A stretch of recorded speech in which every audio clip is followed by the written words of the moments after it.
And it all comes down to the important dates. Now, I know a lot of systems have workflows or task automations built into them.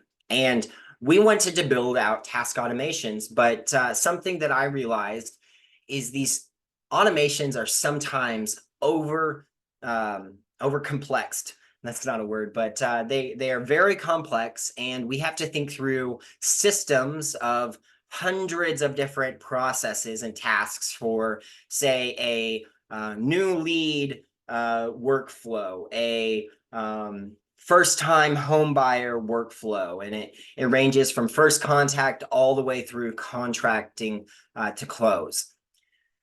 That seems like a really tedious thing. And I've been in the real estate technology space for about 5 years, and most agents who build these automations out, which I truly believe are mandatory for success in real estate. You know, you hear all the successful agents, these real estate gurus speaking to needing automations in our business. So there's something we have to do, but these agents are spending weeks, if not months, building these out. And that just, to me, seems ridiculous, especially if we're struggling with time and needing better technology, right?